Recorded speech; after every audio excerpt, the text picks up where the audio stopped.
इतना सब कुछ वो दोनों लोगों के बीच में कर रहे थे।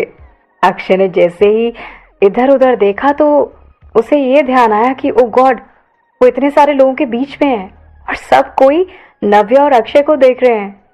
सभी मेहमान उनको देख रहे थे और अंदर ही अंदर खुश हो रहे थे, कह रहे थे कि कितने प्यारे लग रहे हैं ना ये दोनों साथ में। हाय, किसी की नजर ना लगे, कितनी स्वीट कपल हैं। ओह गॉड। ये सब देख के नव्या एकदम सकपका गई और उसका चेहरा गर्म पड़ गया।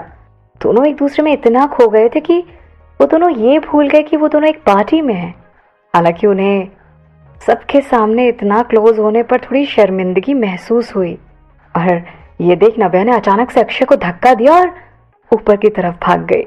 जब वो जा रही थी तो उसने लोगों को हंसते मुस्कुराते हुए सुना और कुछ गॉसिप्स करते सुना। खैर, अब पार्टी ओवर हो चुकी थी और नव्या और अक्षय अब कार में थे। नव्या अचानक बोली, ये सब तुम्हारी गलती थी, तुमने सबके सामने ऐसे, ओ कम ऑन, इतना क्लोज आने की क्या जरूरत थी? तुम सबके सामने ऐसे क्लोज नहीं आ सकते थे।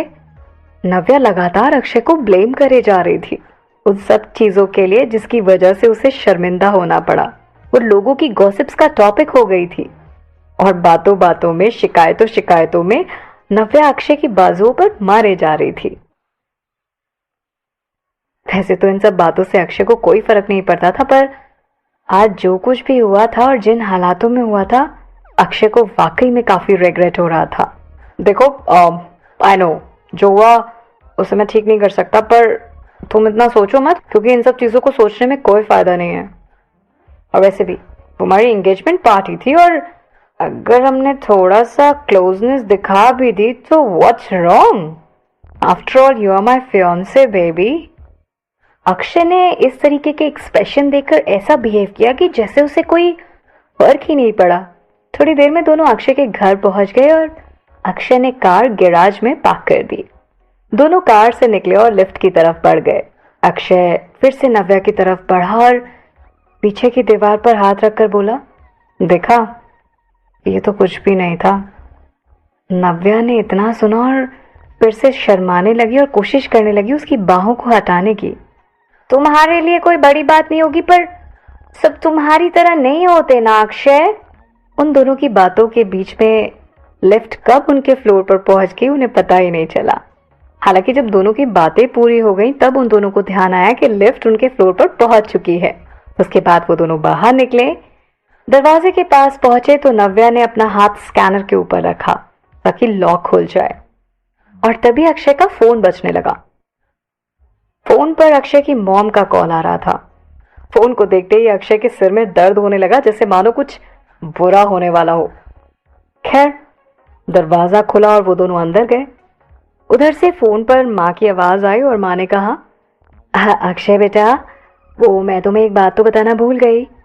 मैंने कुछ लोगों को तुम्हारा घर रेनोवेट करने के लिए भेजा है, क्योंकि अब तुम दोनों की सगाई हो रही है तो अब तुम दोनों को एक ही कमरे में तो रहना चाहिए, ताकि तुम दोनों एक दूसरे के करीब आ सको, एक दूसरे को समझ सको और घर में भी थोड़ा चीजें सही जगह हों और सुंदर लगे। अक्षय ने बहुत हैरानी से पूछा, रेनोवेट? तो उसकी माँ की पीछे से आवाज आई, हाँ बेटा, रेनोवेट। अक्षय ने आवाज को सुनकर ध्यान दिया कि अब ये आवाज फोन से नहीं बल्कि उसके पीछे से आ रही है। उसने अचानक पीछे मुड़ के देखा तो उसकी माँ उसके घर में थी। मिसेस मधु अक्षय के घर में? लेकिन माँ को तो इस घर का लॉक कैसे अनलॉक होता है ये तो पता ही नहीं। अपने बेटे के चेहरे पर इस तरीके के एक्सप्रेशन देख के उसकी माँ समझ गई और वो बोली, बेटा चाहे कितना भी अपने आप को ताले में रख ले, लेकिन माँ बहुत अच्छे से जानती है कि अपने बेटे के घर में कैसे आएगी कोई माँ। अचानक अक्षय ने नव्या के चिल्लाने की आवाज सुनी, माय रूम, ओ गॉड, ये कैसे हो गया? अक्षय, आई थिंक यहाँ चोरी हुई है। Akshay, my God. अक्षय को अब सब सिचुएशन समझ आ गई थी। उसने अपनी माँ से पूछा, मॉम, क्या आपने नव्या का रूम भी रेनोवेट कराया है? ऑफ कोर्स बेटा, मैंने कराया है। मैं नहीं चाहती थी कि तुम दोनों के रूम अलग अलग हो। वैसे भी आगे जाकर तुम दोनों को एक साथ रहना है ना। और अगर मेरी बात नहीं मानोगे तो तुम दोनों को मैं रशिया भेज दूंगी, जहां पर ना 14 साल की उम्र में शादी हो जाती है। अक्षय ने चिढ़ते हुए जवाब दिया, हाँ बाबा ठीक है मॉम। रहस्यमय तरीके से हंसते हुए उन्होंने ये भी बताया कि बेटा मैंने तुम्हारे लिए कुछ गिफ्ट्स भी खरीदे, तुम्हारे बेड पर रखे हैं। और हाँ, नव्या के साथ प्यार से रहना और ये प्रोटेक्शन ज़रूर यूज़ करना। मैं तुम्हें और डिस्टर्ब नहीं करूँगी, इसलिए जा रही हूँ। गुड नाइट बेटा, बाय, लव यू। अक्षय कुछ बोल नहीं पाया क्योंकि उसकी माँ उसे प्रोटेक्शन यूज़ करने के लिए कह रही है। अक्षय को बहुत अजीब लग रहा था। उसकी माँ ने जब अक्षय को सब समझाया और वो जब चली गई तो उसके बाद वो अपने रूम में गया। उसने बेड पे रखा एक बड़ा सा बॉक्स देखा। तब तक पीछे पीछे नव्या भी आ गई और नव्या बोलती है, oh wow, is this a surprise? What is the present by the way?